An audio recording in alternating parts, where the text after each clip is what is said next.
يا أيها الناس كلوا مما في الأرض حلالا طيبا ولا تتبعوا خطوات الشيطان إنه لكم عدو مبين. الآية. وقال الله تعالى: يا أيها الذين آمنوا كلوا من الطيبات ما رزقناكم واشكروا لله إن كنتم إياه تعبدون. الآية. عن أبي هريرة رضي الله تعالى عنه قال: قال رسول الله صلى الله عليه وسلم: يأتي على الناس زمان لا يبالي المرء ما أخذ منه أمن الحلال أم من الحرام. رواه البخاري ومسكات. عن أنس رضي الله تعالى عنه قال: مر النبي صلى الله عليه وسلم بتمرة على الطريق فقال: لولا أني أخاف أن تكون من الصدقات لأكلتها. رواه البخاري ومسلم। উপস্থিত আজকের চলমান সভার যোগ্যতম সভাপতি সাহেব, মঞ্চে উপবিষ্ট উলামায়ে কেরামগণ, সামনে বসে থাকা দ্বীনি ভাই সকল, পর্দানাসীন মা ও বোন, প্রশংসা আল্লাহ তাআলার জন্য, যিনার প্রশংসা শেষ করার নয়। সংক্ষিপ্ত আকারে প্রশংসা করি, বলি আলহামদুলিল্লাহ। শান্তি অবতীর্ণ হোক আল্লাহর রাসূলের উপর সাল্লাল্লাহু আলাইহি ওয়াসাল্লাম। আজকের দ্বীনি বৈঠকের আলোচ্য বিষয় হালাল এবং হারাম। উল্লেখ্য বিষয়ের উপরে কোরআন এবং সহিহ হাদিস থেকে এক গুরুত্বপূর্ণ তথ্যবহুল বিবরণের চেষ্টা করব ইনশাআল্লাহুল আজিজ। আমা তাওফীকি ইল্লা বিল্লাহ। আলোচনা শুরু করার পূর্বে আপনাদের সাথে গুটি কয়েক কথা তুলে ধরতে চাই। আমি যতক্ষণ আলোচনা করব কোরআন এবং হাদিসের উপরে, আলোচনা চলাকালীন আমি আপনাদেরকে যে কথাগুলো জিজ্ঞাসা করব, কথাগুলোর উত্তর দিবেন ইনশাআল্লাহ। ইনশাআল্লাহ, ইনশাআল্লাহ। ঘুম আসে? পিছনে যে ভাই সকল দাঁড়িয়ে আছেন, সামনে আসার চেষ্টা করুন। আমি ইসরাফিল সালাফি কোরআন এবং সহিহ হাদিসের বাইরে কথা বলি না। আমি সুর শায়রি করতে পারি না। আমি সুর শায়রি ভালোবাসি না, আমি পছন্দ করি না। যতক্ষণ কথা হবে কোরআন এবং হাদিসের উপরে কথা হবে। আমি আপনার জীবনের পরিবর্তন করার জন্য এসেছি প্রায় 250 কিলোমিটার দূর হতে। অতএব কথাকে মূল্যায়ন করুন। আপনার জীবনের কিছু না কিছু উপকার হবেই হবে ইনশাআল্লাহ, আমি আশাবাদী। আজকের দ্বীনি বৈঠকের অবস্থা আমি অনেকক্ষণ ধরে দেখছি, আলহামদুলিল্লাহ এটাই গতি হয়ে গেছে। নিজেকে বলতেও লজ্জা লাগে, কিছু করার নেই, তারপরেও বলতে হবে, কেননা সংশোধন তো হওয়া লাগবে। এটা হলো কোরআন এবং সহিহ হাদিসের আলোচনার একটা বৈঠক, একটা মাজলিস। এখানে কোরআন এবং সহিহ হাদিসের কথা হবে। আল্লাহ তাআলা বলেন, ওয়াইদা কুরিয়াল কুরআন ফাসতামিউ লাহু ওয়া আনসিতু লাআল্লাকুম তুরহামুন। আদমের ছেলে মেয়ে, তোমাদের সামনে যখন কোরআনের কথা বলা হয়, মানে কোরআন মাজিদের আয়াত তেলাওয়াত করা হয়, তখন তোমরা চুপ করে শ্রবণ করো, যাতে করে তোমরা আল্লাহর অনুগ্রহ পাও, দয়া পাও। কোরআন মাজিদের কথা বললে, কোরআন মাজিদের আয়াত তেলাওয়াত করলে মানুষের চুপ করে থেকে শোনা লাগবে। কোরআনের আয়াত যখন সৌদি আরবের মাটিতে মুহাম্মদ সাল্লাল্লাহু আলাইহি ওয়াসাল্লাম জনগণের সামনে বলতেন, তখন কাবার চতুর্দিকে কাফিররা চিল্লা চেঁচামেচি করত, শোলগোল করত। কেন? যাতে করে কোরআন মাজিদের আয়াত বাইরে না যায়, বাইরে গেলে মানুষ হেদায়েত পেয়ে যাবে।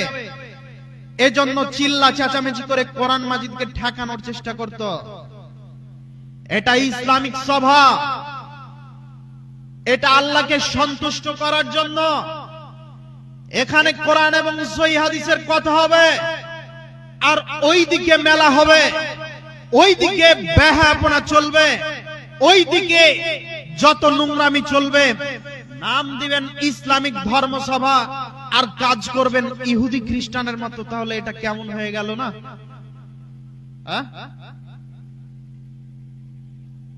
আমাদের নবী মুহাম্মদ সাল্লাল্লাহু আলাইহি ওয়াসাল্লাম আলী রাদিয়াল্লাহু তাআলা আনহুকে বললেন, ইয়া আলী লা তাগুতিন ইল্লা তামাসতাহু ওয়ালা কবরান মুসরিফান ইল্লা সাওয়াইতাহু। আলী শোনো, পৃথিবীতে যত উঁচু কবর আছে, পৃথিবীতে যত ছবি মূর্তি আছে, সবগুলোকে ভেঙে ছিঁড়ে চৌচির করে দাও, খান খান করে দাও, সবকে মাটির সাথে মিশিয়ে দাও। এটা আল্লাহর নবীর ঘোষণা। এই যে মেলা হলো, ওখানে যে মূর্তি বিক্রি হলো, মুসলমানের বাচ্চা হওয়ার পরেও আমরা এর সুযোগ করে দিলাম। আমাদের দেহে বইছে ইব্রাহিম আলাইহিস সালামের রক্ত, আমাদের দেহে বইছে মুহাম্মদ সাল্লাল্লাহু আলাইহি ওয়াসাল্লামের রক্ত। যাদের নীতি ছিল মূর্তির মুখে লাথি মারা, যাদের নীতি ছিল ছবি মূর্তির উপরে লাথি মারা, যাদের নীতি ছিল ছবি মূর্তিকে ছিঁড়ে ভেঙে চৌচির করে দেওয়া, আর আমরা ইসলামিক ধর্মসভার নাম দিয়ে সেই সমস্ত জিনিসের উদ্বোধন করে দিই। জবাব সবাকে দিতে হবে, জবাব সবাকে দিতে হবে। এই যুবক শোনো, তোমার যৌবন এখন টকবক করছে, তোমার রক্তের গরম খুব, তুমি তো মুসলমান, তুমি তো একজন যুবক ছেলে, তোমার বাড়ি এখানে। যখন এটা হয় তুমি দেখোনি, তুমি বলতে পারলে না যে আমরা মুসলমান, এগুলো করা যাবে না, এগুলো আমরা লাঠি মেরে ভেঙে দেওয়ার জন্য জন্ম নিয়েছি। আমরা কেন জালসায় মেলা দিব?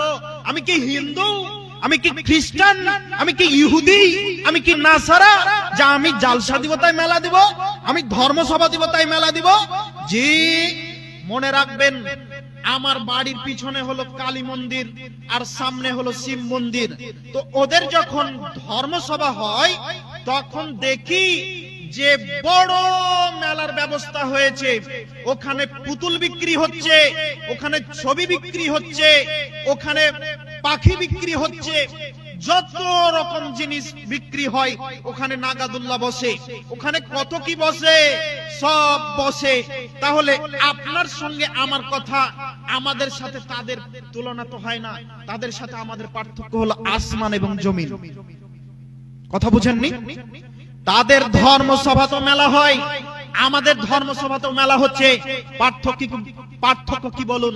আমরা তো মুসলিম না, মুসলিম বলে দাবি করেন না? মুসলিম বলে দাবি করেন।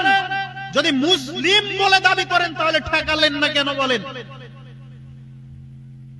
কি দেখাতে চাচ্ছেন? ধর্মসভা দিয়ে কি জান্নাত হবে? হবে? সঠিকভাবে পরিচালনা করা লাগবে না?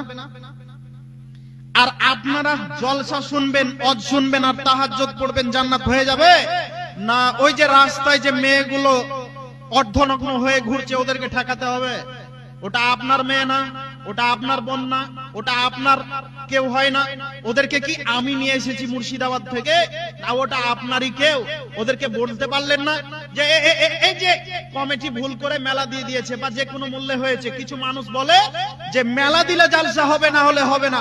যাই হোক, যেভাবে হয়ে গেছে হয়ে গেছে, তুমি ওখানে যেও না। তুমি এখানে আসো, ওয়াজ নসিহত শোনো, জীবনকে পরিবর্তন করো। আপনি কাপুরুষ বাপ, আপনি আপনার ছেলেকে বলতে পারলেন না? আপনার ছেলে ওই দেখেন এখানে ভিক্ষুক একটা শুয়ে আছে, দেখেন যে ওর একটা চাহিদা যে ভিক্ষা নিবে, ভিক্ষা পেলেই সন্তুষ্ট। আর আপনার ছেলে রাস্তায় এখন দাঁড়িয়ে আছে, ও মেয়েদের নাম্বার নিবে, ফকিরের নাই দাঁড়িয়ে আছে, দেখেন ও মেয়েদের নাম্বারের জন্য ওয়েট করছে, অপেক্ষা করছে, ভিক্ষুকের নাই। আপনি বলতে পারলেন না তাকে যে এখানে আসতে হবে, তোমাকে ওয়াজ শুনতে হবে, তোমাকে জালসা শুনতে হবে, তোমার জীবন পরিবর্তন করতে হবে? বললেন না কেন?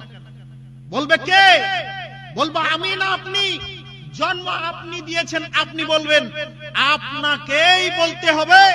আমাদের নবী মুহাম্মদ সাল্লাল্লাহু আলাইহি ওয়াসাল্লাম বললেন, ইয়া মা'শারাশ শাবাব মান ইসতাতা মিনকুমুল বাতা ফালিয়াতাযাওয়াজ। এই যুবক সম্প্রদায়, তোমরা বিবাহ করো, যাদের ক্ষমতা আছে তাদের বিবাহ করতে আল্লাহর নবী বলেছেন। যাদের ক্ষমতা আছে তাদেরকে বিবাহ করতে বলেছেন। বিবাহ মানে বউয়ের সঙ্গে রাত কাটানো, এর নাম ক্ষমতা নয়। বিবাহ মানে সিরদারের ক্ষমতা, এর নাম ক্ষমতা নয়। ক্ষমতা কাকে বলে? ক্ষমতা মানে ছেলে মেয়েকে চোখের পাকানিতে ঘুরাতে পারবে যেই পুরুষ, এর নাম ক্ষমতা। এই পুরুষ বিবাহ করতে পারে।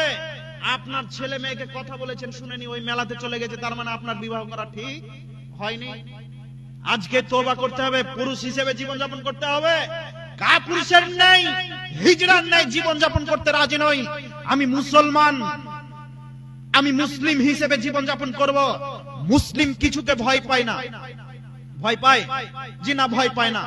অতএব সম্মানিত দিনী ভাই, বললাম আপনাকে যে কোনো মূল্যে এই নগ্ন, অর্ধনগ্ন, বেহায়াপনা, নির্লজ্জতা, মেলা খেলা বন্ধ করুন। কে বলবে আপনাকে এই মেলা দিয়ে ইসলামের অপমান হয়েছে? কে শোনাবে আপনাকে যে এই মেলা দিয়ে ইসলামের অপমান হয়েছে? এটা উত্তর দিনাজপুরের মাটি। এই মাটিতে চলে গল্প, এই মাটিতে চলে কেচ্ছা কাহিনী। এই উত্তর দিনাজপুরের মাটিতে চলে একেবারে খারাপ গল্প। এই উত্তর দিনাজপুরের মাটিতে চলে এই জালসার নামে কিছু বক্তা আছে, বক্তা এসে বেদের মেয়ে জোসনার গান বলে চলে যায়। এটা হলো উত্তর দিনাজপুরের মাটি, আমি খুব ভালোভাবে চিনি। এখানে আমি কথা বলতে এসেছি আজকে আমার জন্মের পরে প্রথম, বক্তব্যের জগতে আসার পরে প্রথম। যেই দিন আমি বক্তা হয়েছি, তারপরে জাতির সামনে যখন কথা বলতে লেগেছি, সেই দিন থেকে জীবনে বড় স্বাদ। এই উত্তর দিনাজপুর এবং মালদার মাটিতে যেই দিন আসবো, এই অযোগ্য বক্তার বিরুদ্ধে কথা বলবো, এই অশিক্ষিত বক্তার বিরুদ্ধে কথা বলবো। কেন? এই মানুষগুলো কষ্ট করে উপার্জন করেছে পয়সা। কষ্ট করে উপার্জন করেননি বাবজি? কষ্ট করে উপার্জন করেছেন, টাকা দিয়ে আমাকে নিয়ে এসেছেন, বা টাকা দিয়ে আপনি এই ব্যবস্থাপনা করেছেন। কিসের জন্য করেছেন? জান্নাতের পথ সহজ করবেন, জাহান্নাম থেকে বাঁচবেন, তাই না? তো আপনার বক্তা যদি জাহান্নামের পথকে সহজ করে দেয় আর জান্নাতের পথকে কঠিন করে দেয়, তাহলে এই বক্তা দিয়ে জাতির কি উপকার হবে বলুন? তাই আমি দৃঢ় আশা রেখেছি আল্লাহর কাছে, আল্লাহ তুমি এদেরকে হেদায়েত দান করো, এদেরকে বোঝার তৌফিক দান করো। আমি মানুষের সামনে যেন এদের বিরুদ্ধে কিছু কথা বলে জাতিকে সঠিক দিন ধর্ম দিতে পারি। আমি হিসাব ঠিক করেছি না ভুল করেছি গো যুবক? কষ্ট করে উপার্জন করেছেন টাকা, টাকাটা মাটিতে এমনি পড়ে থাকবে না টাকাটা কিছু কাজে লাগবে, এটা চান, তাই না? কিছু কাজে লাগবে। সম্মানিত উপস্থিতি, অতএব কোরআন এবং সহিহ হাদিসের আলোচনার জন্য এই ব্যবস্থাপনা আপনি গুরুত্ব দিন। আপনি ওইরকম ভাবিয়েন না যে আমি আপনার সামনে কেচ্ছা কাহিনী বলে চলে যাব। অসম্ভব হতে পারে না। আমি কাহিনীও বলবো না, কেচ্ছাও বলবো না, ইউসুফ জুলেখার কাহিনীও বলবো না। দেখুন, আপনি যদি দেখেন কোরআন এবং হাদিসের বাইরে কথা বলছি, তাহলে আমাকে নামিয়ে দিন, আমি নামতে প্রস্তুত। 1 ঘন্টা বক্তব্য দিয়ে 14টা গজল বলে জাতির কি উপকার হবে? কি উপকার হবে? আপনি এখানে বক্তব্য শুনবেন, কোরআন এবং হাদিসের যদি 30 মিনিট শুনেন তাহলে আপনার জীবনের কিছু না কিছু উপকার হবে। 1.5 ঘন্টা বক্তব্য শুনবেন, বক্তব্যের মাঝে যদি গজল থাকে জাতির কিছু উপকার হবে না। জাতীয় জাতি, এই জাতি নিজ থেকে কেউ বলতে পারে না ও জনাব কোরআন এবং হাদিসের কথা বলতে পারলে থাকেন, না হলে নেমে চলে যান। এই জাতি সেই দিন কল্যাণে আসবে যেই দিন নিজ থেকে বলতে পারবে জনাব টাকা দিয়ে নিয়ে এসেছি, কষ্ট করে কত পয়সা ব্যয় করেছি, এখানে কোরআন এবং হাদিসের কথা বলেন, না হলে নেমে চলে যান। বলতে পারবেন? যদি বলতে পারেন তাহলে কল্যাণ আসবে আসবে ইনশাআল্লাহ, আর যদি না বলতে পারেন তাহলে জাতি দিনের পর দিন ধ্বংসের দিকে এগিয়ে যাবে, কিচ্ছু করার থাকবে না। বলছিলাম হালাল এবং হারাম। হালাল মানে বৈধ, হারাম মানে অবৈধ। হালাল মানে বৈধ, হারাম মানে অবৈধ। হালাল আল্লাহ তাআলা যে সমস্ত জিনিস করেছেন সেগুলো পৃথিবীর মুসলিম জাতিকে খেতে আদেশ করেছেন, খেতে বলেছেন। আর যেগুলো হারাম করেছেন সেগুলো আল্লাহ খেতে নিষেধ করেছেন। মানুষ জান্নাতে যাবে না তার একটা কারণ হলো হারাম খাওয়া, মানুষ জাহান্নামে যাবে তার একটা কারণ হলো হারাম ভক্ষণ করা। অতএব সম্মানিত দিনী ভাই এবং বোন, হারাম থেকে যে কোনো মূল্যে বাঁচতে হবে। হারাম মানে শুধু খাদ্য নয়, হারাম মানে শুধু জামা কাপড় নয়, হারাম নামে অনেক কিছু আছে, হালাল নামে অনেক কিছু আছে। জীব একটা মেয়ে রাস্তা দিয়ে হেঁটে যাচ্ছে, ওই নারীর দিকে যদি আপনি তাকান তাহলে এটা হালাল হবে না হারাম হবে? হারাম হবে। একে যদি মোহর দিয়ে বিবাহ করেন, এইবার যদি তার সাথে থাকেন, এটা হালাল হবে না হারাম হবে? হালাল হবে। ঠিক তেমন খাবারের ক্ষেত্রে আসেন, অনেক কিছু খাবার আছে যেগুলো আল্লাহ তাআলা পৃথিবীর মাটিতে হারাম করেছেন। পৃথিবীতে কত গাছ আছে দেখবেন, কত তামাক পাতা আছে দেখবেন, যেগুলোকে আল্লাহ হারাম বলেছেন, যেগুলোকে আল্লাহ হারাম বলেছেন, খেতে নিষেধ করেছেন। পৃথিবীতে আল্লাহ তাআলা দুটো জিনিস দিয়েছেন আমাদেরকে পরীক্ষা করার জন্য, তার একটা হলো হালাল, তার একটা হলো হারাম। দেখুন আল্লাহ তাআলা বলেন, ইয়া আইয়ুহান নাস, হে পৃথিবীর আদমের ছেলে, কুলু মিম্মা ফিল আরদি হালালান তাইয়্যিবা, পৃথিবীর মাটিতে যেইগুলো হালাল বস্তু আছে তা হতে ভক্ষণ করো। ওয়ালা তাত্তাবিউ খুতুওয়াতিশ শাইতান, তোমরা শয়তানের পদঙ্ক অনুসরণ করো না। এই কথা আমার না আল্লাহর? কথা বলেন আল্লাহর। আল্লাহ বলছেন যে শয়তানের পদঙ্ক অনুসরণ করো না, হালাল জিনিস ভক্ষণ করো। আপনার ওই যে মাজারের পাশে কিছু সিন্নিখোর থাকে, গাঁজাখোর থাকে, তারা যুক্তি দেয় আল্লাহ এই যে গাঁজা গাছ দিয়েছে, এটা তো গাছ, এটা তো খারাপ কিছু নয়, এটা তো নেশা নয়, এটা খেয়ে তো মাথা ঘুরে পড়েও যায় না, এটা আমাদের হলো ভিটামিন। কথা বুঝেননি? ওরা বলে যে এই গাছ খাওয়া কিভাবে হারাম হয়? গাছ খাওয়া হারাম নয়, হালাল। সম্মানিত উপস্থিতি, একটা ছাগল যদি আপনি চড়ান, ওর একটা নির্দিষ্ট এলাকা আছে, আছে কি নাই? আছে না? তো পৃথিবীর মাটিতে আদম সন্তানের জন্য নির্দিষ্ট একটা জমিন আছে, সেটা হলো হালাল বস্তু সমূহ। এর বাইরে নিষিদ্ধ এলাকা হলো হারাম। যেমনি করে একটা পশুর জন্য পাশের জমিতে মুখ দেওয়া হারাম বা বৈধ নয়, কেন ওটাতে ফসল আছে, খেয়ে নিলে বিপদ আছে, তেমনি ভাবে মুসলিম জাতি যদি হারাম ভক্ষণ করে তাহলে বিপদ আছে। এমন বিপদ, যদি মানুষ হারাম খায় তাহলে ইবাদত উপরে যাবে না। কথা বুঝেননি? ইবাদত কোথায় যাবে না? উপরে যাবে না।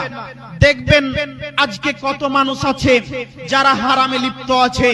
মানুষ আজকে হালাল হারামের পরোয়া করে না, মানুষ আজকে হারাম হালাল বুঝতে পারে না। তবে একটা জায়গায় মানুষ হালাল হারাম বুঝতে পারে, যখন বলা হয় শুকুরের মাংস খাবা।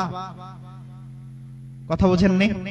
তখন দেখবেন যদি ও জিন্দেগিতে এক ওয়াক্ত সালাত আদায় না করে, তারপর 3 বার থুতু ফেলবে, ছি ছি ছি ছি, এই জিনিসের নাম নাই।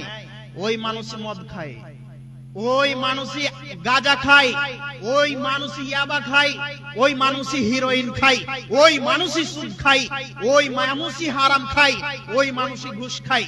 এই যতগুলো বললাম এগুলো কেউ হারাম মনে করে না। হারাম যদি মনে করতো তাহলে আপনাদের গ্রামের হাজী সাহেব ছেলের যখন বিবাহ দিবে তখন কি এইভাবে বলতে পারে যে আচ্ছা আপনার মেয়েকে তো বিবাহ দিয়ে আমি নিয়ে যাব, তো নিয়ে যাব। এবার মেয়ের বাপ বলছে আচ্ছা আপনাদের কি লেনা পাওনা কিছু আছে নাকি? তখন বলছে যে না না আস্তাগফিরুল্লাহ, আমি হাজী সাহেব হজ করে এসেছি, আমি এসব কথা বলতে পারি না, যা জানে আমার জামাই জানে। জামাইয়ের সাথে কথা বলে। এবার জামাইয়ের কাছে যখন গেছে তখন জামাই বলছে আপনারই তো জামাই, আপনারই তো মেয়ে, কি করবেন? ওরাই তো যাওয়া আসা করবে, একটা বাইক দিবেন, একটা বাইক দিবেন। ওরাই তো ফ্রিজে পানি টানি রেখে খাবে, তো একটা ফ্রিজ দিবেন। ওরাই তো ওই খাটে শুবে, তো একটা খাট দিবেন। এইভাবে জামাইকে দিনে উদ্ধার করে নাই গো, জামাইকে দিয়ে চেয়ে নেয়। কত হাজী সাহেব দেখবেন যারা বলে যে আমরা সুদ খাওয়া ছেড়ে দিয়েছি, আর সুদ খাওয়া যেহেতু ছেড়ে দিয়েছি এজন্য একজনকে নিযুক্ত করে রেখেছি, ও নিবে এখন টাকা, ও দিবে, ও হাতে লাড়বে না। ইউটিউব ভাইকে বলছি যে এই যে ইউটিউবের টাকা যে হারাম গো, তখন বলছে মাওলানা আমি জানি ইউটিউবের টাকা হারাম, তাই খাই না, এই ইউটিউবের টাকা দিয়ে বাড়ি করে নিয়েছি। কথা বুঝেন নেই? ইউটিউবের টাকা দিয়ে বাড়ি করে নিয়েছি, মানে মানুষ কত চালাকি করতে পারে।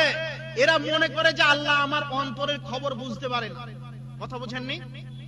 অন্তরের খবর বুঝতে পারে না, মানে এরা মনে করছে যে আল্লাহকে ধোঁকা দিয়ে দিয়েছি। অসম্ভব, আল্লাহ কখনো নয়। তুমি যে হারাম খাচ্ছ এ কথা আল্লাহ জানেন, পৃথিবীর কেউ না জানলেও। কথা ঠিক বললাম না ভুল বললাম? আল্লাহ জানে না? আল্লাহ জানে। অতএব সম্মানিত দিনী ভাই, হালাল এবং হারামের কথা বলছিলাম। মহান আল্লাহ বলেন ইয়া আইয়ুহাল্লাযীনা আমানু, এই পৃথিবীর মানুষ যারা ঈমান এনেছে শোনো, কুলু মিন তাইয়্যিবাত মা রাযাকনাকুম, আমি তোমাদেরকে যে রিজিক দিয়েছি সেই রিজিক হতে ভক্ষণ করো পবিত্র বস্তু সমূহ।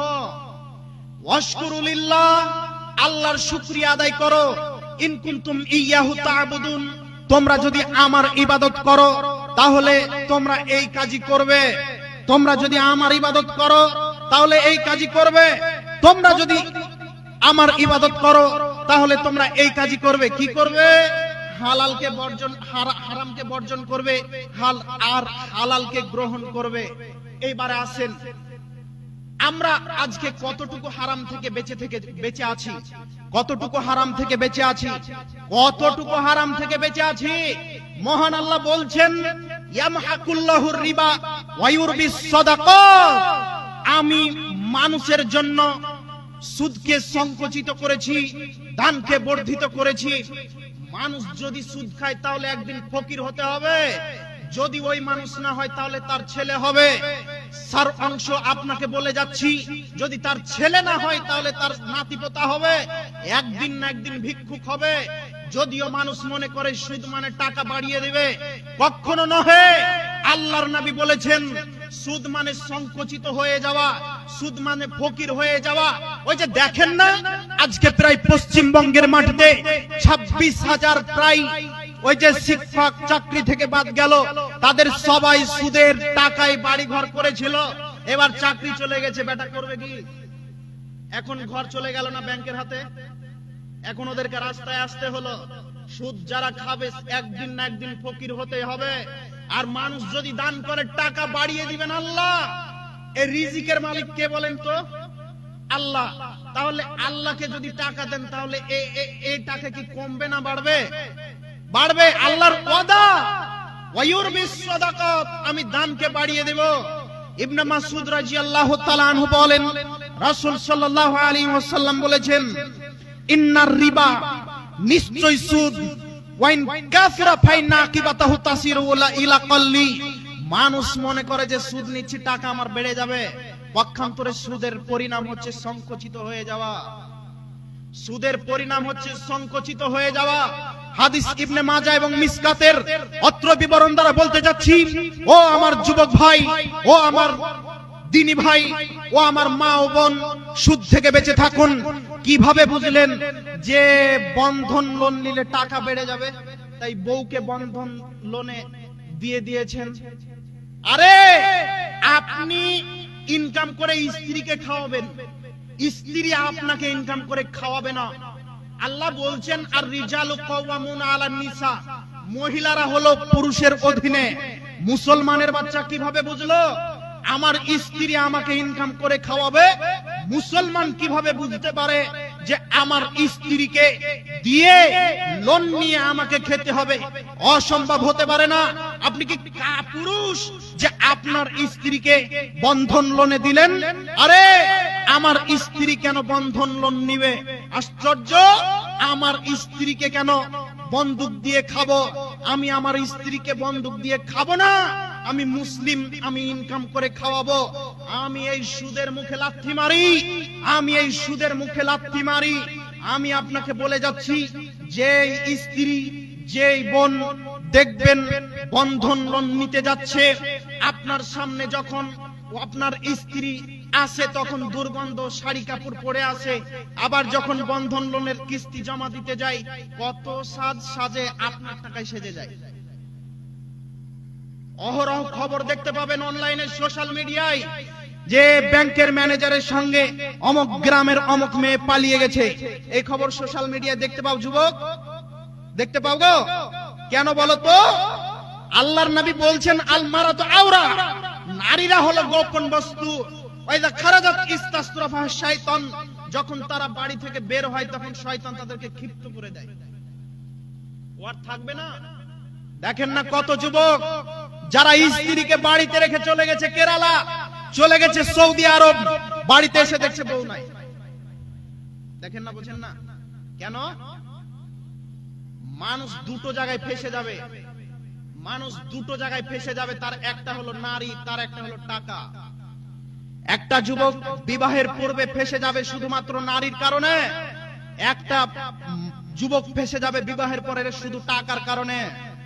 যুবকরা যখন মনে করেছে আমাকে যে কোনো মূল্যে টাকা রোজগার করতে হবে, মা বাপ বলছে টাকা রোজগার করতে হবে, স্ত্রী বলছে টাকা রোজগার করতে হবে, তখন সে বেন্নে হয়ে মাঠে নেমে গেছে। টাকা রোজগার করতে হবে, সুদে হোক, চুরি করে হোক, ডাকাতি করে হোক, নোংরামি করে হোক, যে কোনো মূল্যে টাকা রোজগার করে নিয়ে আসতে হবে, না হলে সমাজে পরিবারে কোনো মূল্য নেই।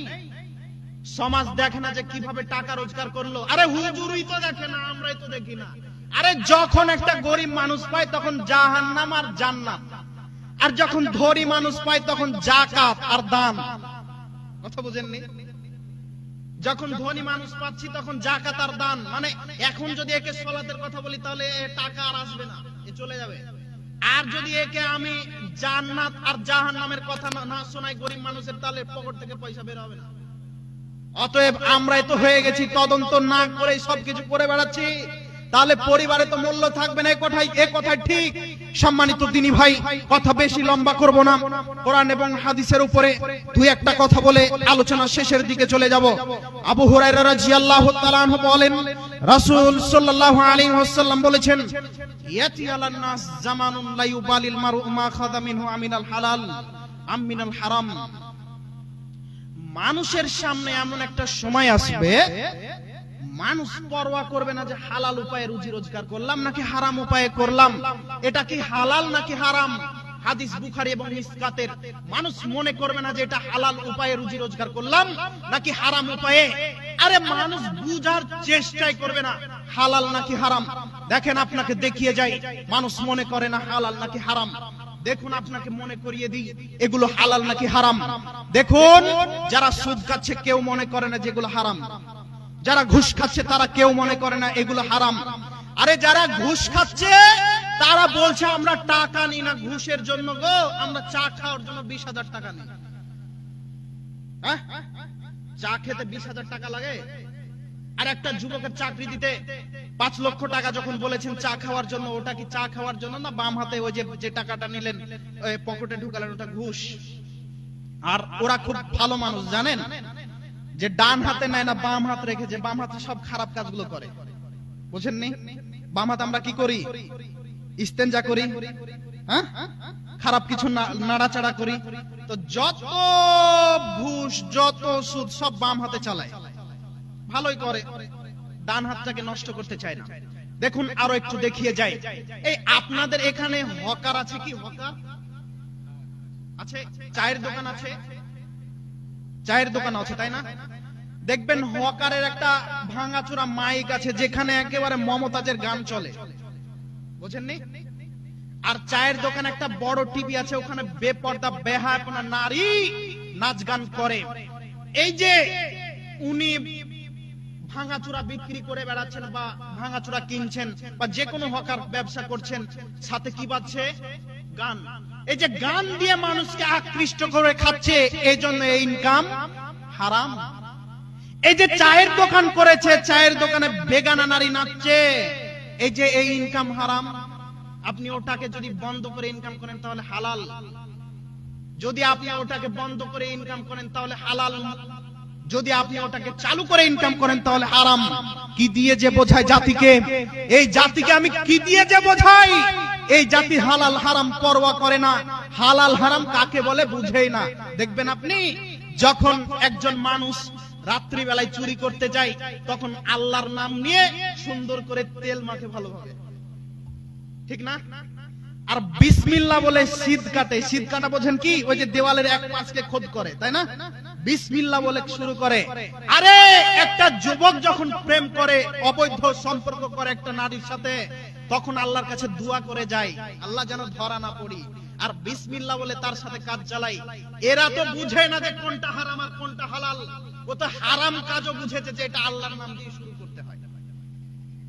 বুঝেননি? না, কথা কি খারাপ লাগছে আপনাদের? কথা কি খারাপ লাগছে? তা আমি এই জাতিকে কি দিয়ে বোঝাবো দিন ধর্ম? দিন ধর্ম বোঝাতে গেলে ন্যূনতম কিছু জ্ঞান প্রয়োজন, কোনটা হালাল আর কোনটা হারাম। সম্মানিত দিনী ভাই, আপনাকে খুব বেশি ভালোবাসি। আপনার সাথে আমার আন্তরিকতার শেষ নেই, আপনার সাথে আমার কোনো শত্রুতা নেই। আপনার জমি আমি নিয়ে চলে গেছি এ কথা নয়, আপনার সাথে আমার শত্রুতা আছে এ কথা নয়। আমি আপনাকে বোঝাতে চাচ্ছি সঠিক দিন ধর্ম আমাদেরকে হালাল হারাম বুঝতে হবে। মনে রাখা ভালো হবে যে এই আমার পর্যন্ত যদি রাত্রিতে উঠে আল্লাহর কাছে দোয়া করেন, আল্লাহর কাছে কান্নাকাটি করেন, আল্লাহর কাছে দোয়া করেন আর ক্ষমা ভিক্ষা চান, ক্ষমা হবে না যতক্ষণ পর্যন্ত আপনি হারাম বস্তু ছেড়ে না আসতে পারবেন। দেখুন আপনাকে দলিল দিয়ে যাই। আবু হুরায়রা রাদিয়াল্লাহু তাআলা আনহু বলেন, রাসূল সাল্লাল্লাহু আলাইহি ওয়াসাল্লাম বলেছেন, ইন্নাল্লাহা তাইয়্যিব, নিশ্চয়ই আল্লাহ পবিত্র, লা ইয়াকবালু ইল্লা তাইয়্যিবান, তিনি পবিত্র ছাড়া গ্রহণ করেন না। আল্লাহ পবিত্র, পবিত্র ছাড়া গ্রহণ করেন না। ওয়া আন্নাল্লাহা আমারাল মুমিনিন বিমা আমারা বিহিল মুরসালিন, আল্লাহ মুমিনদেরকে যে আদেশ করেছেন, নবীগণকেও সে আদেশ করেছেন। নবীগণের উপরে যে আদেশ, মুমিনের উপরেও সেই আদেশ। আল্লাহর নবী কথা বলে একজন মানুষের উদাহরণ নিয়ে আসলেন। তিনি বললেন, সুম্মা যাকারা রাজুল ইউতিলুস সাফারা আশআস আকবারা ইয়ামুদ্দু ইয়াদাইহি ইলাস সামা, একজন মানুষ দূর হতে বহুদূর সফর করেছে, চুলগুলো উস্কো খুস্কো, গায়ে ধুলোবালি লেগে আছে, এইবারে এসে আল্লাহর দিকে, আসমানের দিকে হাত তুললেন, তুলে বলছেন, ইয়া রব্বি, ইয়া রব্বি, হে আমার প্রতিপালক, হে আমার প্রতিপালক, তুমি আমাকে ক্ষমা করো, তুমি আমাকে মাফ করো। তখন আল্লাহ নবী বলছেন, মাতআমুহু হারামুন, ওর খাদ্য আছে হারাম, মাশরাবুহু হারামুন, ওর পানি আছে হারাম, মালবাসুহু হারামুন, তার শরীরটা পরিপুষ্ট হয়েছে, তার গায়ে যে সব শরীর পরিপুষ্ট হয়েছে, এই সমস্ত কিছু আছে হারাম। অগুদিয়া বিল হারাম, তার শরীরটা যে মোটা তাজা হয়েছে, এটা হচ্ছে হারাম দ্বারা, হারাম বস্তু দ্বারা হয়েছে। অতএব ফাআন্না ইউস্তাজাবু লিযালিক, তাহলে তার দোয়া কিভাবে কবুল হবে? অত্র বিবরণ দ্বারা আমি আপনাকে বলতে চাচ্ছি, অত্র বিবরণ দ্বারা আমি আপনাকে বলতে চাচ্ছি যে এই মানুষটার দোয়া কবুল হলো না কেন বলেন তো? খাবার হারাম আছে তাই, তাই না? পানি হারাম আছে তাই, তার পোশাক হারাম আছে তাই, তার শরীরটা পরিপুষ্ট হয়েছে হারাম দ্বারা তাই, এজন্য তার দোয়া কবুল হলো না। হাদিস মুসলিম এবং মিসকাতের। সম্মানিত দিনী ভাই, আবু বকর রাদিয়াল্লাহু তাআলা আনহু বলেন, রাসূল সাল্লাল্লাহু আলাইহি ওয়াসাল্লাম বলেছেন, লা ইয়াদখুলুল জান্নাহ, ওই মানুষ জান্নাতে যাবে না, জাসাদুন গুদিয়া বিল হারাম, যে মানুষের শরীর পরিপুষ্ট হয়েছে হারাম দ্বারা, যে মানুষের শরীর পরিপুষ্ট হয়েছে হারাম দ্বারা, যে মানুষ হারাম খেয়ে নিজের শরীরকে পরিপুষ্ট করেছে, তাহলে বলেন আপনার মাস্টারের কি হবে? তাহলে বলেন আপনার মেম্বারের কি হবে? তাহলে বলেন আপনার প্রধানের কি হবে? তাহলে বলেন আপনার ওই যে আপনার থানার ওসির কি হবে? আপনার পুলিশের কি হবে? এরা যে সবাই হারাম খেয়ে ভুড়ি মোটা করেছে গো, এদের কি হবে? আরে বুড়ি মানুষ, গরিব মানুষ, বয়স হয়েছে 100 বছর, ওই মানুষটার সরকার আবাস যোজনার ঘর দিয়েছে, তখন মেম্বার প্রধান বলছে যদি 20,000 টাকা দেন আমাকে তাহলে ঘর পাবেন, না হলে ঘর পাবেন না। বলে না আপনাদের এলাকায়? বলে না? বলে না? বলে। এই মানুষের কি হবে? এই মানুষ জান্নাতে যেতে পারবে না। তবে তওবা করলে ভিন্ন বিষয়, তাকে যদি টাকাটা ফেরত দিয়ে দেয় আমার ভুল হয়েছে, তাহলে ভিন্ন বিষয়, আল্লাহ তাকে ক্ষমা করবেন। সম্মানিত উপস্থিতি, জাবের রাদিয়াল্লাহু তাআলা আনহু বলেন রাসূল সাল্লাল্লাহু আলাইহি ওয়াসাল্লাম বলেছেন ওই মানুষ জান্নাতে যাবে না যে মানুষের শরীর পরিপুষ্ট হয়েছে হারাম মাল দিয়ে। ওই মানুষের শরীর পরিপুষ্ট হয়েছে হারাম মাল দ্বারা, ওই মানুষের জন্য জাহান্নামী যথেষ্ট। আরবি বলার সময় পেলাম না, যেহেতু সময় শেষের দিকে। মানুষ যদি হারাম ভক্ষণ করে তাহলে জান্নাতে যাওয়ার সুযোগ হবে না। অতএব যে কোনো মূল্যে হারাম থেকে বেঁচে থাকতে হবে। অতএব যে কোনো মূল্যে হারাম থেকে বেঁচে থাকতে হবে। আজকের মুসলিম সমাজ বলতে বড় কষ্ট লাগে। কিছুদিন আগে দেখলাম যে একজন ফকির মানুষ ভিক্ষা করে করে অনেক টাকা রোজগার করেছে, এখন এই টাকা কোথায় ব্যয় করবে, তাই দোকান দোকান সুদে টাকা খাটিয়ে বেড়াচ্ছে। একজন দিনী ভাইকে টাকা দিয়েছে সুদে, টাকা দিয়েছে সুদে, ভিক্ষা করে সুদে টাকা খাটাচ্ছে। একজন হুজুর সুদে টাকা নিয়েছে প্রায় 70 লাখ। জাতির আবার বক্তা। আমি আপনাকে কি দিয়ে বোঝাই? মানুষ সুদকে হালাল মনে করেছে, হারামকে হালাল মনে করে নিয়েছে। মানুষ আজকে বড় বিপদে আছে, মানুষ আজকে বড় বিপদে আছে। অতএব সম্মানিত দিনী ভাই, যে কোনো মূল্যে হারাম থেকে বেঁচে থাকবেন। পরিশেষে এসে আপনাকে গুরুত্বপূর্ণ একটি নাসিহা, সেটি হলো গুরুত্বপূর্ণ একটি নাসিহা, সেটি হলো যা করেন করেন, হারাম খাচ্ছেন তাই বলবেন যে সালাত আদায় করব না, এ কথা নয়। আপনি হারামে লিপ্ত আছেন তাই বলবেন সালাত আদায় করব না, এ কথা নয়। আপনি মুসলমান মানেই আপনাকে সালাত আদায় করতে হবে যে কোনো মূল্যে।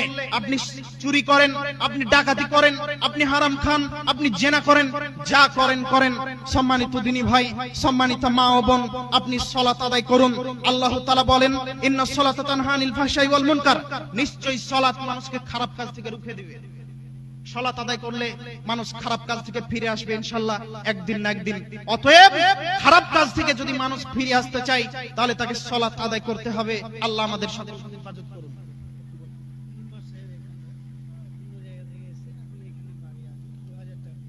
আলহামদুলিল্লাহ, আপনাদের কোন এক জায়গা থেকে মেম্বার সাহেব এসে আপনাদের এই ঈদগাহের জন্য 2000 টাকা দিয়েছে। আল্লাহ তাআলা দানকে কবুল করুন, আল্লাহুম্মা আমিন।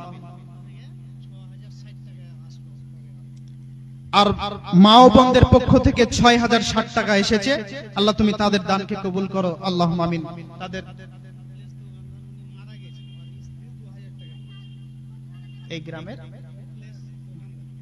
এই গ্রামের মুকলেশ দোকানদার, তার স্ত্রী মারা গেছে, উনি মারা গেছেন, তার স্ত্রী 2000 টাকা দান করেছেন। আল্লাহ তুমি তার দানের যে ফাজিলাত, দানের যে বরকত তুমি বলেছো, তুমি তা অবশ্যই পূরণ করবে, আমরা আশাবাদী। আল্লাহ তুমি তার দানকে কবুল করো, আল্লাহুম্মা আমিন। আল্লাহুম্মা সাল্লি আলাইহি, আল্লাহুম্মা বারিক আলাইহি। সম্মানিত দিনী ভাই, যে কথা বললাম, হে আমার যুবক ভাই, যারা সালাত আদায় করো না, প্রায় সমাজে 98% যুবক সালাত আদায় করে না, তোমরা সকলেই ইনশাআল্লাহ সালাত আদায় করবে। করবে তো ইনশাআল্লাহ? ইনশাআল্লাহ। আর যেগুলো বললাম আমল করার চেষ্টা করবে ইনশাআল্লাহ। হারামে কখনো লিপ্ত হবে না। 2 টাকা ইনকাম করবে, 2 টাকা ইনকাম করো। ইনকাম করতে পারো না তাও ভালো, ভিক্ষা করে খাও, তারপর হারামে লিপ্ত হও না। তুমি যে কোনো মূল্যে বেঁচে থাকো। যে কথাগুলো বললাম আমল করার চেষ্টা করো। আল্লাহুম্মা আমিন। ওয়া আখির দাওয়ানা আলহামদুলিল্লাহি রাব্বিল আলামিন। আসসালামু আলাইকুম ওয়া রাহমাতুল্লাহি ওয়া বারাকাতুহু। ওয়া আলাইকুম আসসালাম ওয়া রাহমাতুল্লাহি ওয়া বারাকাতুহু। মাশাআল্লাহ, জাযাকাল্লাহ। হালাল ও হারামকে কেন্দ্র করে হাদিস কোরআন থেকে তথ্যবহুল আলোচনা করলেন আজকের জালসার বক্তা জনাব শেখ ইসরাফিল সালাফি সাহেব, আল্লাহ রাব্বুল আলামিন তেনাকে জাযায়ে খায়ের দেন এবং আমাদের হালাল হারাম মানে তফাৎ করার, হালাল উপার্জন করার এবং হারাম থেকে বেঁচে থাকার সম্পূর্ণরূপে তৌফিক দান করেন। ব্রাদারান ইসলাম, শেখের বক্তব্য চলছিল, সুন্দর আলোচনা রাখছিলেন। যাই হোক, সময় বেশি দিতে পারলাম না, তাই শেখের কাছে একটু মাযেরাত, ক্ষমা প্রার্থী। যেহেতু রাত্রি অনেক হয়ে গেল, বক্তা আমাদের এখন একজন আছেন আর অল্প কিছু শ্রোতা সামনে রয়েছে, তাই শেখ আপনি সেটাকে একটু ক্ষমা দৃষ্টিতে দেখবেন। আপনাকে একটু সময়, আপনার আমি যা ঘোষণা দিয়েছিলাম তার থেকে হয়তো 15 মিনিট আমি কম আপনাকে সময় দিতে পেরেছি, তার জন্য। যাই হোক, আজকের আমরা কি হলাম, কনফার্ম হয়ে গেলাম আপনাকে আমাকে মরতে হবে। আরেকটা হাদিস আপনাকে বলি, সহিহ মুসলিম বুখারীর হাদিস। হযরতে মুসা আলাইহিস সালাম একজন বিখ্যাত নবী ছিলেন। হযরতে মুসা আলাইহিস সালামের যখন মৃত্যুর সময় হলো, মালাকুল মউত এলো। উরসিলা ইলা মুসা মালাকুল মউত, আজরাইলকে, মালাকুল মউতকে হযরতে মুসার কাছে পাঠানো হলো তার আত্মা কবজ করার জন্য, রূহ কবজ করার জন্য, জান কবজ করার জন্য। এবার যেমনই এসেছে, ফালাম্মা জাহু সাক্কাহু, ভালো করে শুনুন, যেমনই মালাকুল মউত এসে বলছে আমি মালাকুল মউত তোমার আত্মা বের করার জন্য, তোমার জান কবজ করার জন্য এসেছি। আর যেমনই এ কথা বলা, হযরতে মুসা আলাইহিস সালাম রাগ সহ্য না করতে পেরে এমন ভাবে একটা থাপড় কষে দিলেন তার চোখের উপরে, একটা চোখ কানা হয়ে গেল, একটা চোখই কানা হয়ে গেল। আমাকে বলতেছো আমার মৃত্যুর সময় হয়ে গেছে? ফালাম্মা জাহু সাক্কাহু, এবার মারলেন এমন করে থাপড় চোখে, আর চোখটা একটা কানাই হয়ে গেল। ফারাজা ইলা রাব্বিহি, মালাকুল মউত এবার ফিরে যাচ্ছেন কোথায়? আল্লাহর কাছে। আল্লাহর কাছে গিয়ে বলছেন, ইয়া রাব্বে আরসালতানি ইলা আবদিন লা ইউরিদুল মাউতা, আল্লাহ তুমি আমাকে এমন একজন তোমার বান্দার কাছে তার আত্মা বের করার জন্য, তার মৃত্যু করার জন্য আমাকে পাঠিয়েছো। সে দুনিয়াতে বেঁচে থাকতে চাই, মরতে চায় না, মরতে চায় না, বেঁচে থাকতে চায়। তাই দেখো আল্লাহ আমার কি অবস্থা করেছে, যখনই আমি মওতের কথা তার সামনে উচ্চারণ করেছি এমন ভাবে আমাকে থাপড় কষে দিয়েছে, সেই থাপড়ের কারণে আমার চোখটা কানা হয়ে গেছে। আল্লাহ বললেন, ফারজি ইলাই, যাও আবার তার কাছে ফিরে যাও, আর ফিরে গিয়ে তাকে বলো, ফাকুল্লাহু ইয়াজাউ ইয়াদাহু আলা মাতনে সাউর, সাউরুন মানে গরু, গাভী বা গরু। আল্লাহ বললেন মালাকুল মউতকে যাও, তাকে বলো, কি বলো, গায় অথবা গাভী বা গরুর পৃষ্ঠে, পিঠের উপরে হাত তাকে রাখতে বলো। যত লোম দাবা যাবে, আরে যত লোম দাবা যাবে তত বছর বেঁচে রবে ইয়ে ধরার বুকেতে। ওরে কাফের মক্কাবাসী, চিনলি না শেষ নবীকে, কেন এলেন, কে পাঠালেন তোমাদেরই নবীকে? এইবার আল্লাহ তাআলা ওই মালাকুল মউতকে পুনরায় পাঠালেন মুসার কাছে, যাও আর তাকে গিয়ে বলো গাভী অথবা গরুর পিঠে হাত রাখতে বলো। ওর হাতের নিচে যত লোম দাবা যাবে, একটা লোমের প্রতি, একটা লোমের পরিবর্তে 1 বছর করে বয়স তার বাড়িয়ে দেওয়া হবে। 1000 লোম যদি তার হাতের তালুর নিচে যদি দাবা যায়, তার 1000 বছর বয়স বাড়িয়ে দেওয়া হবে। এবার মালাকুল মউত গেলেন, গিয়ে কথাটা শুনিয়ে দিলেন। শুনিয়ে যখন দিলেন, দেওয়ার পরে বলছে, আচ্ছা এরপরে কি অবস্থা হবে আমার, এরপরে কি হবে? 1000 বাঁচলাম, 5000 বছর বাঁচলাম, 4000 বছর বাঁচলাম, 3000 বছর বাঁচলাম, তারপরে আমার কি অবস্থা হবে? কইছে তারপরে আল মাউত, মরতে হবে। তো ও যারা বেঁচে থেকে লাভ না, যখন মরতেই হবে তো বেঁচে থেকে আমার লাভ কি? এখনই তাহলে আমার আত্মা বের করা হোক। তাহলে মুসা আলাইহিস সালাম তিনিও বাঁচতে পারেননি মওতের হাত থেকে। এই জন্য বন্ধুরা আমার, আমাকে আপনাকে মরতে হবে। মতের বিষয়ে খুব ভালো ভালো কথা আছে, হাদিস আছে, আয়াত আছে, কিন্তু আমি তো আজকে আপনাদের কাছে ওয়াজ করতে পারবো না। তো আল্লাহ তাআলা কি বলছেন জানেন? আল্লাহ কি বলছেন? ওয়ানফিকু মিম্মা রাযাকনাকুম মিন ক্বাবলি আইয়াতিয়া আহাদাকুমুল মাউত।